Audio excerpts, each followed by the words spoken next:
Hey guys, MCU Collector here with the next video. This is video number 7. This is the last figure of the wave, the Avengers Wave 4, the Hulk Build-A-Figure. This is Loki. This is the final video before the Build-A-Figure, so we'll get right to it. We have Loki special packaging here in the front, and then another really cool thing is up there at the top. We get a nice Loki helmet emblem, which we hadn't seen on any of the other packages, so that's pretty cool. We can see he comes with the sword and the other leg for the Hulk. We get some really awesome Loki artwork on the side there. We get a better look at it on the back there, and he's actually holding the sword, so that is pretty cool. Let's take a look at that bio. Loki, a devilish trickster, Loki uses whatever means necessary to give himself power and has little regard for what side of so-called justice he stands on. So I'm not real familiar with Loki from the comics, but we know kind of in the movies he kind of flip-flops back and forth between good and evil, whatever is going to serve him in his best interest, of course. So pretty cool. Here is the UPC for you guys. Let's get right to it and take Loki out of the package. Okay, and here is the Loki figure out of the package, and he's an okay figure. It's good. Pretty basic, not a whole lot going for it. The only accessory is the sword. Now, the sword is done pretty nice.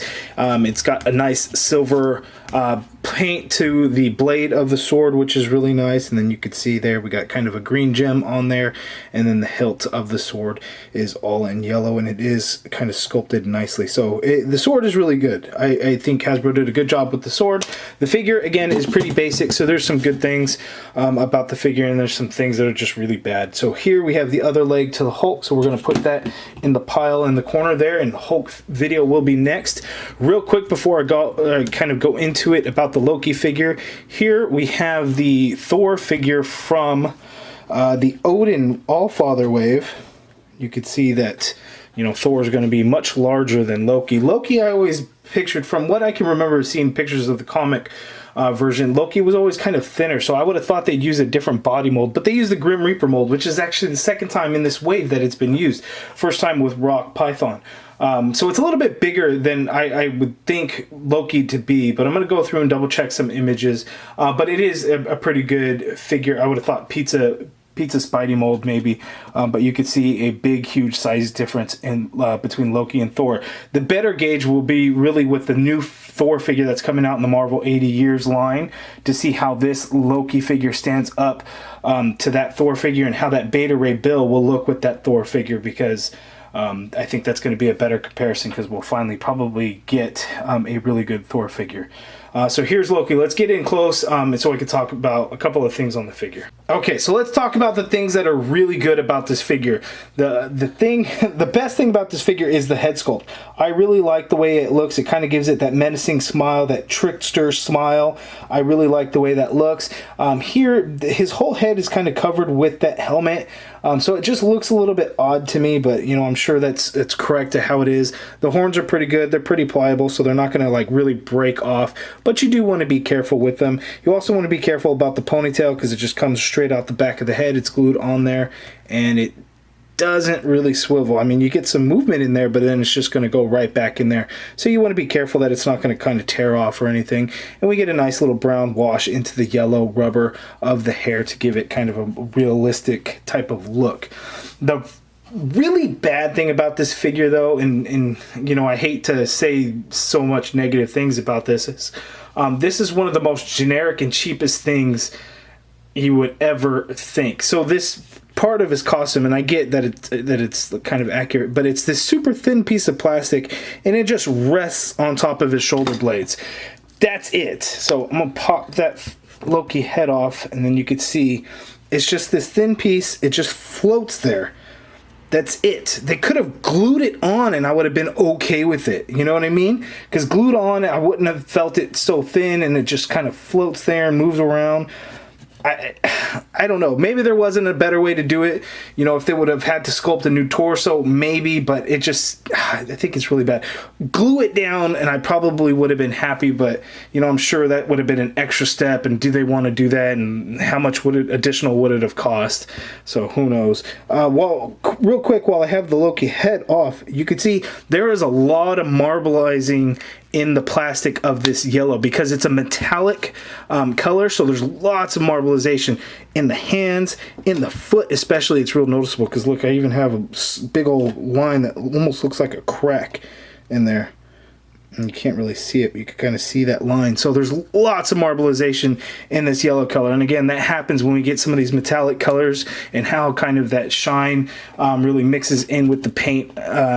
So that's kind of how the marbleization happens. I think I could be completely wrong and really have no clue, but that's how it is. A lot of the greens kind of have a kind of a shine to it also. So these upper hip legs, they're real matte color, but then we get a shine on the legs and the arms, and I kind of wish we would have had more of a matte color because I really like the way the matte looks, kind of like the rock python figure.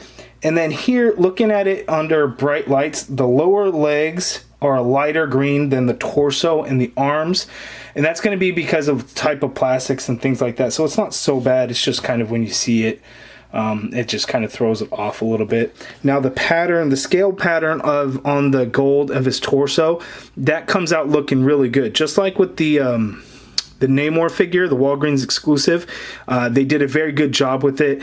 Unlike the Vintage Wave 1 Captain America, they did a terrible job on that figure. But here it's done pretty clean. I really don't have any complaints because even under there, even on some of these weird spots, they actually did pretty good. Look, well, I guess there it gets kind of funky, but overall Hasbro did a great job. I don't think it doesn't look off in any place. It's all applied pretty cleanly throughout the whole entire figure. So kudos to Hasbro for that, but then this takes them down 14 notches because I really hate the way that looks. Maybe that's just me. You guys let me know what you guys think of that down in the comments below, but that drives me absolutely nuts. Let's zoom out and take a look at the articulation. Okay, so Loki's articulation. So the head, you can look all the way down. You're going to be able to look all the way up because the hair is like flowing in the wind, so it's not going to hinder the articulation whatsoever. You get a teeny tiny bit of pivot, which is too bad for a trickster. You know, you can get some, oh, you can do something like that. So that's pretty good. And then of course we get a full swivel. The shoulders go up that far, but again, you want to be careful right at the shoulder blade where that ball meets so you're not cutting into the plastic. You get a full rotation if you're not getting that thing in the way and then messing with the arms. And then you get an upper bicep swivel as well. Double jointed elbow gives you more than a 90 degree. You have a swivel at the wrist, and they do both hinge up and down the same way. Both hands are open hands, so we can hold the sword in either hand. Ab crunch, you can crunch down only that far, so not a whole lot. Back quite a bit more. There is a waist swivel there. There is a yellow rubber band here as part of a belt.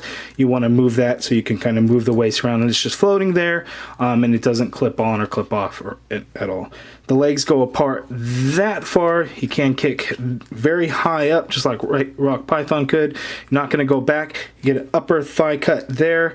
You get a double jointed knee, which works really good. You get a boot swivel, foot that hinges down, hinges up slightly, not a whole lot, and then you do get solid ankle pivot. So there is the articulation of Loki there. Now let's take another quick look at that sword. I wanted to get another look so you could kind of see the sculpted detail that went into the hilt of it, and it does look really good.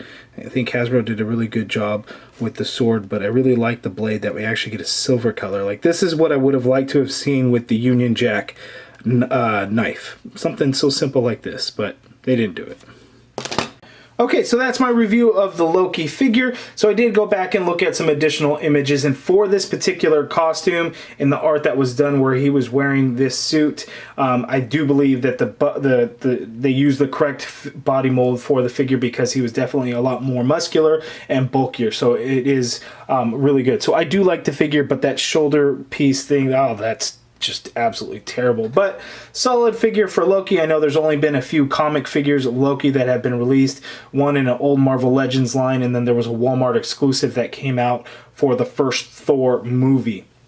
And I know there's a KO of that version, I believe, floating around out there. But here's Loki. You guys let me know down in the comments below. Are you guys going to be picking up this figure, or are you guys going to be passing on it?